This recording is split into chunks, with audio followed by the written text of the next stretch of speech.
So I did a little bit of shoulder press, and now I'm just going to go for about a half an hour on the stationary bike because it's sort of nice outside, but sort of partly cloudy and a little bit breezy. So I'll get some now. Okay, so this is going to be my sausage, spinach, and sweet potato scramble. And so what I'm starting off with is a little bit of coconut oil, about half teaspoon in the pan. And I've got a little bit of pre-cooked and drained sausage.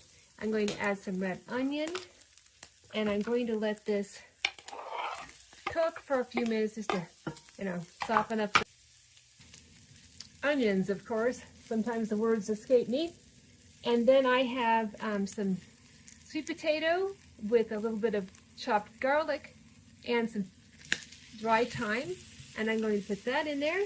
And I'm going to let that cook for a few minutes. Again, I like to have a little brownness on my potatoes. Not too much, but just a little, adds a little more flavor.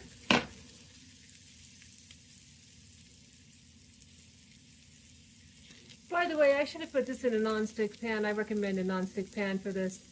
But I already have it in this pan, so that's the way it is. I did put some salt and pepper in the pan, and I also put some into the eggs, which I will get to in a moment.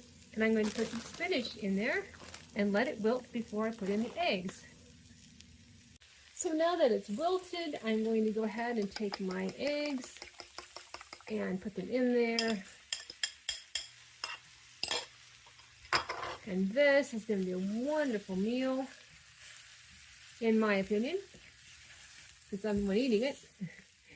It should be very filling. So I will let that cook and plate it up for you.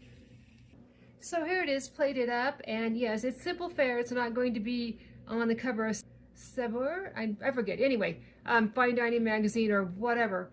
And for dessert, I'm going to have a Henry Weinhardt's root beer, and that completes what I'm having in the middle of the day. Looks good to me.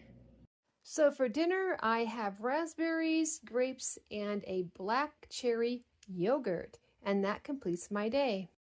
So this was a little bit of a different kind of day with a big meal in the middle of the day, nothing early, and a very light meal at the end. But it worked out. As you can notice, I waited to have my big meal until a couple hours after I finished my workout. And yeah, we'll see what that does on the scale tomorrow. Until later, bye-bye. Like, comment, and subscribe.